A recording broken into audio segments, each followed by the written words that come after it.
Be mindful of who you give your attention to and whose thoughts you allow to lead you while you are hurting. Today, I really wanted to talk about this topic, which I think is really important, and I don't think many people are talking about it. And it is about using reels, quotes, funny memes, snippets out of your favorite shows as a way of coping with the heartbreak. If you're going through a breakup in your relationship or through any of the challenges in life. And whilst I do recognize there are really valid ways of expressing yourself, expressing how you're feeling at the moment, using humor as a way to cope with the challenges, I'm really sure that we really need to be mindful of who we follow and what kind of content we consume during those times. Because this is something that I have noticed.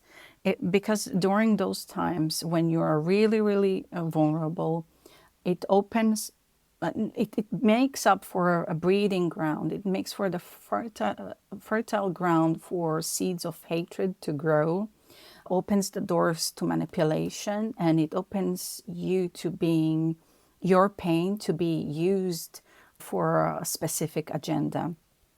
And what do I mean by that? For an example, let's say you're going through a divorce and you're hurting. Of course, there's so much that you're still processing. There's a lot of going on. And what often happens, we turn to people around us, we turn to what is familiar for support. And in the modern age, we also turn to Instagram, to TikTok. And what happens is that when we start consuming these kind of reels, quotes that are just a snippet, that represents just a snippet of what you are feeling, whilst they do feel really, really good because they make you feel seen and recognized and acknowledges your pain, it can really lead you into a space where your pain is being manipulated for an agenda of growing their account, which is fine. However, also it makes you vulnerable to be manipulated, to turn you towards hatred towards the other person. And the and whilst all that, it's working with the algorithm. So the more you engage with that kind of content, the more it will give you that. And unfortunately, the algorithms are the way they are. They give you more and more of that. And eventually, it can really put you down a path of going where you really don't want to find yourself, deep down. You really don't want to be in that space and be someone who engages in that kind of content. So for an example, it might turn you towards content creators that talk negatively about the other gender, that express very extreme views. And unfortunately, I've seen this. This is not a secret, and we know that this is how it works. Social media and other platforms, when you start engaging with a certain content, it will start feeding you more of that and everything that is related. And it's so easy to find yourself in a space where, yes, it acknowledges your pain, it acknowledges the way you're feeling. However, it is also promoting something that is unhealthy, not just for yourself, but for everyone else. Now, I do acknowledge that using humor can be a really powerful way of coping with emotions, with hurt, and when we are in pain. But this is the thing that is really important to remember, is that they cannot be a replacement for self-coaching, for therapy, or coaching, hiring a coach to help you process that, to help you contextualize correctly and in a healthy way the things that you have gone through. I think that's really, really important. They are okay. It's a great way of expressing yourself. However, they cannot be a replacement for self-coaching or coaching with someone else or therapy. Because we are not able to give a healthy or objective text to the situation that we are in, because we're actively hurting, we're actively in pain. So whilst it might feel good to our pain, and it might reaffirm our scenarios that we're going through, the situations that we have found ourselves in, the challenge is we are not able to properly and healthily contextualize that. So it will not give you insights into your personal accountability, into the things that you could have done differently, into the ways that you can grow from this. It will simply feed on what is already there. And this is why I say it is very important to be mindful of who we give attention to, what kind of content we're consuming, because it really makes for the fertile ground for more and more pain to grow. And I have an example. Recently, I was speaking to someone, and she was saying, "Oh, I'm really surprised that you mentioned this, because I've never thought about this in this way. I've realized that, yes, while I was in a long distance relationship, I would go on Instagram or on Pinterest, and then I would be looking for quotes all about long distance relationships. And I would just be like, I would read one and it would resonate with me so much, and I would just save it and save it. And I would have a huge list, and and it would show more and more of those. And then I asked her, but how did that make you feel? She was like, well, it made me feel like rubbish. It was feeding into my pain. And that is what I want to emphasize. Yes, it feels good to feel seen and recognized and acknowledged. However, that on its own, if we're not mindful, can really feed and create more and more of that pain. And what can happen over time if we do not contextualize that pain and heartbreak and challenges that we're going through, let's say after a divorce, if we're not properly contextualizing, if we're not reframing, if we're not taking responsibility, if we're not looking for healthy ways of coping with this, and these kind of coping mechanism will perpetually keep you in the cycle of pain and more pain, and just giving you more and more of that content. So instead of actually healing from it and helping you process grief, for an example, it will simply extend that period for much longer. And I really want to emphasize here, really, there is nothing wrong with sharing occasionally a quote or a reel that really represents of how you feel. It might be just a snippet, and that's fine. It might be a snippet out of the bigger context. I think it is really important that whilst you're doing that, you're also keeping at the back of your mind, oh, okay, this is the content that I am engaging with. These are the people that I'm following.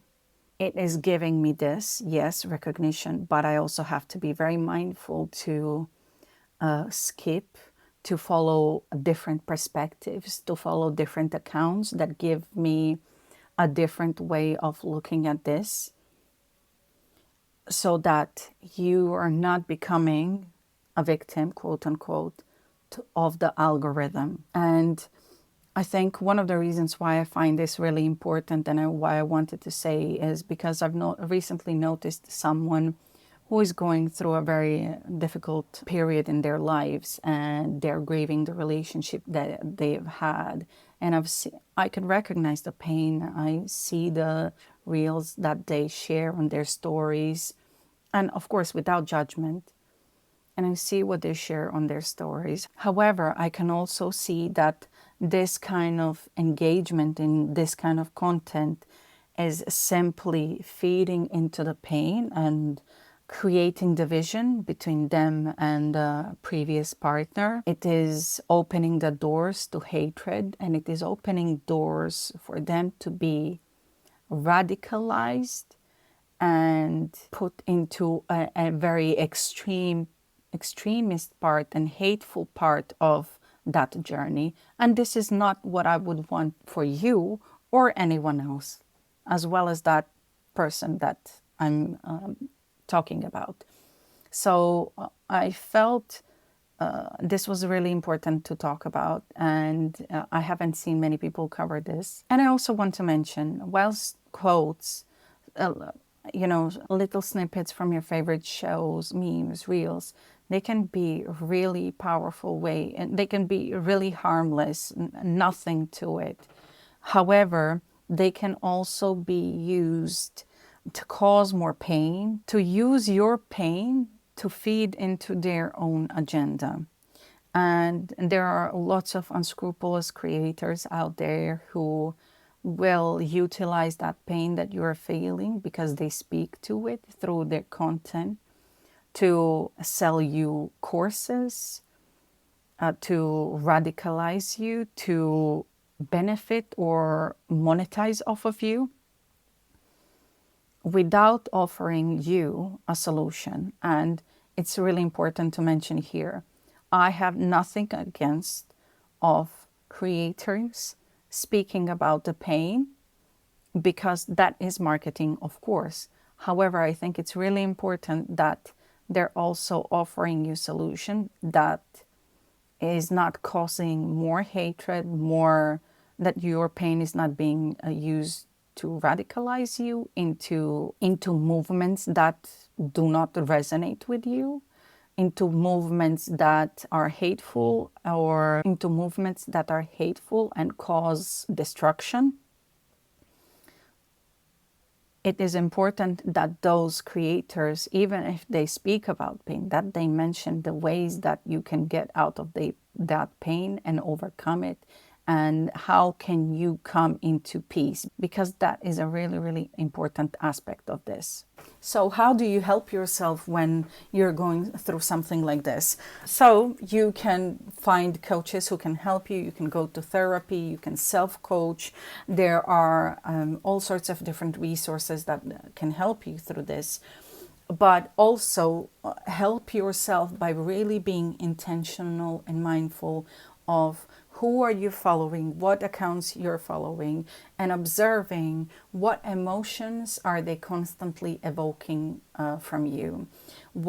How is their content making you feel, and whether it is helping you get out of the pain and in a healthy way, and cope with it in a healthy way, and help you contextualize what you're going through in a healthy way, or they're feeding into your pain and just keeping you stuck in that cycle of, oh, I feel seen and acknowledged and recognized, but also in pain, and just keep repeating that and repeating and repeating. Is it affirming your pain and creating more, or is it recognizing your experiences and helping you get out of it and move forward and grow from it? So you can definitely combine this one. You can definitely combine that coping mechanism occasionally for when you have done the actual work, because self-coaching or coaching therapy will provide you the context and it will help you do the deep inner work that is necessary for you to heal and grow from it. And then you can top it up with those short snippets or reels or memes as a way of, oh yes, I recognize myself in this, but I have grown, and I can recognize my past self in these experiences, and I can laugh about it and I can joke about it. However, they cannot be a replacement for actually doing the deep inner work. So if this is you, if you're finding yourself that you're being stuck in this cycle of pain and pain and pain and more pain, and you would love to get out and out of that cycle and help yourself and give context to the experiences that you have gone through in a healthy way, to take responsibility for your part of what has gone on in the challenges that you're going through, or heart breakup, or a breakdown of marriage.